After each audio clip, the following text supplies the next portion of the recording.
Hey everyone, welcome back to the channel. Um, as we already know, like we are discussing how to write code in Golang and we are learning from scratch. So in the previous video, we were discussing the fundamentals of Golang and how we can install and use it. So as of now, we have learned like how we install it and how we can test like the installation has been successfully done or not. Once the installation is successful, we are heading towards the second video. So the second tutorial is going to basically contain the more about the constants and variables, right? So the building block of any programming language becomes the how you define a variable, how we use it, what are the constants, and what is the data type, right? So different programming language have different syntax of for declaring and using it. So Golang has similar to like Java or C, but it has its own syntax structure. So let's understand how exactly we deal with variables, data types, and constants, and then we will discuss about like how exactly we can debug, and we'll see like how we are going to implement or discuss about the variables. So as of now, here you can see the tutorials code base is already present on the GitHub repository, which is named Learn Golang, and in the description box the link would be present, so you can just carry on from there. Okay, without making any delay, let me just go to the code base and let's see how exactly we can see or learn the data types and constants and data variables. Sorry. So as previously mentioned, right, we start with the package. So for this tutorial as well, the package is main. So since I have for your suitability or for your comfort, I have already taken care of like every code base for every tutorial is present in different folder, and so that you don't need to worry about like writing it in your code, maybe your editor, or just following through the video, right? So rather you can just focus on learning, and all the code bases would be available for you. So import the basic format basically module has been imported over here. Now let's take a look at how exactly we declare a constant at the package level. So right now our package is main. So constant declaration goes in like with const keyword, and pi is the constant key. So nomenclature, or you can say how we declare the constants, are like all in capital letters, right?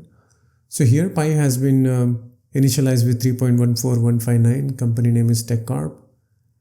You can put any name over here, and max user has been 1000. It is given at 1000.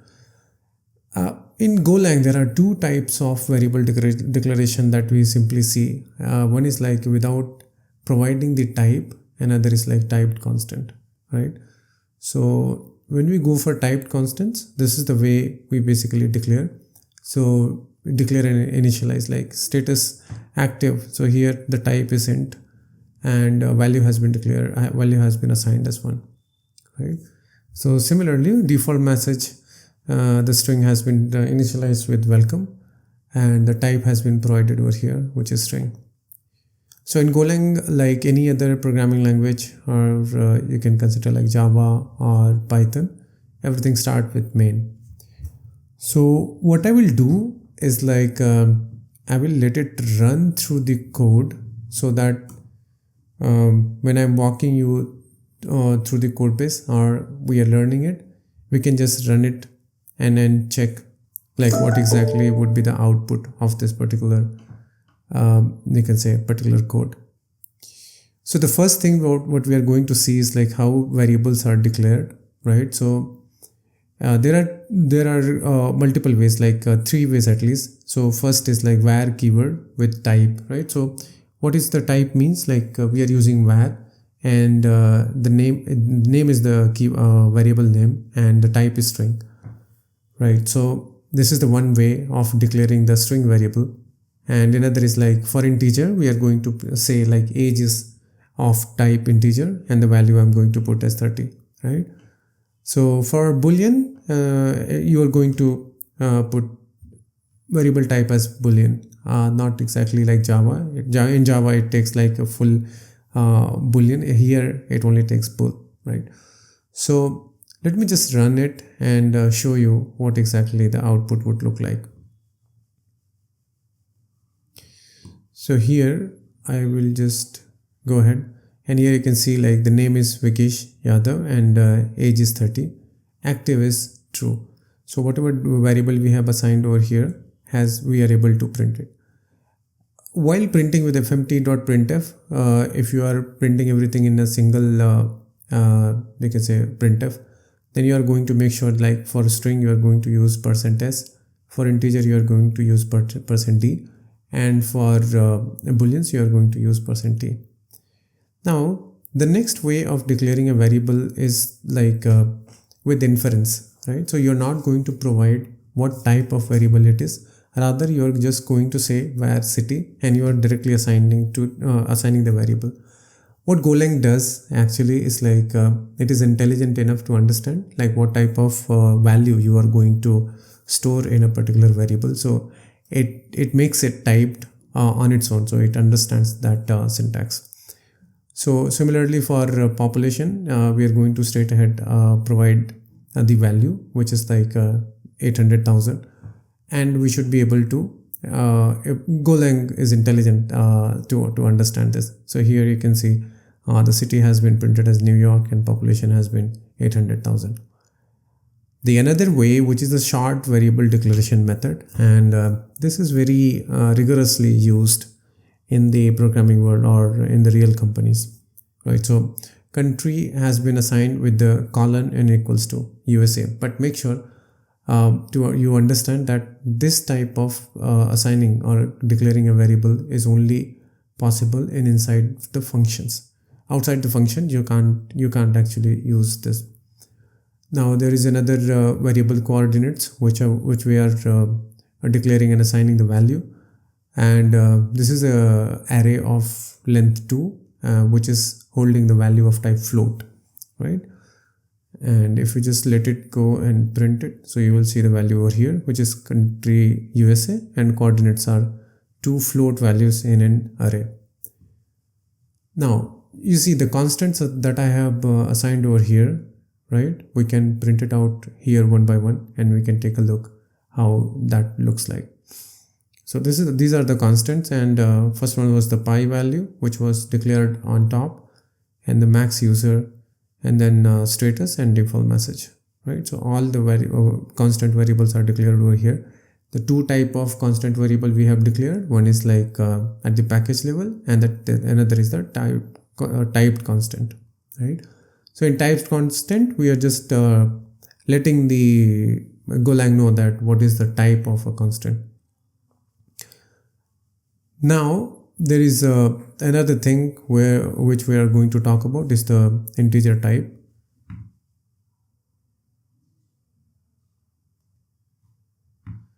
So int 8, or this one, is basically stating that these are the bits that it supports, and int 8 or 16, 32, 64, all of them are going to support both positive and negative numbers, whereas unint is only going to support non-negative integers, right? So that is the difference between all the integer types that we are using over here.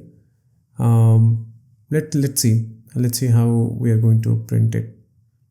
So this is the declaration and assigning the variables. You can see on the left how the assignment looks like, and when we are printing it, you can see int 8 is 127, 16, 32, and 64. And unint is also printed over here, right? So floating points like in decimal, we basically go for floats, right? So we declare float 32, float 64. So again, the difference here is like, again, the bit size. If you want more accurate value, then you should go for float 64. Otherwise, float 32 is sufficient enough for using it for decimal values. So again, you can just focus on like how exactly we are printing it. So %d for all the integer types, and for floats, it is like what decimal number we want to let it go printed, right? So this is 0.5f and this is 0.15 float, right? So if you calculate it, this must be 15 and this is 5 integers after decimal.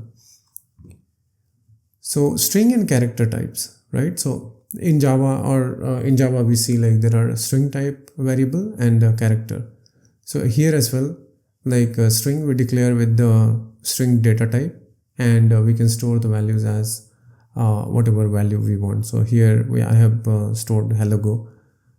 Character, we can store a single character in a particular character variable, and again we can go for byte value. Like bytes we can store straightforward, like 60 byte is an alias to the unint 8, right? So if we just print it out, so here you will see hello go run A65 byte A65. So yeah, booleans are declared like as true or false. So you can simply declare it and print it. Again, like boolean, if you want to print in single print format, then you can simply use %t. Now, composite data type. There are arrays that we can discuss over here. So this is int type array. So declaration is little different from Java or other you can say programming language, right? So here we are defining that array of length 5, and this is the data type of the array, and this is the we are basically storing the 5 integers into this array. So one thing to note about arrays are like they are fixed in size, so you cannot change the size of the array. So similarly, this is the fruits array, which is you can see here we are using third method of like initializing a variable. So fruits is a string type array, and we are going to store fruit names over here. So if we just print it out, we can see for arrays we are going to use %v in order to print it in a single print statement, right? So arrays are strict, like we cannot change the size of the array once they are initialized, right? But slices are dynamic in size, right? So whenever you want a dynamic size of array, then you should go for slice.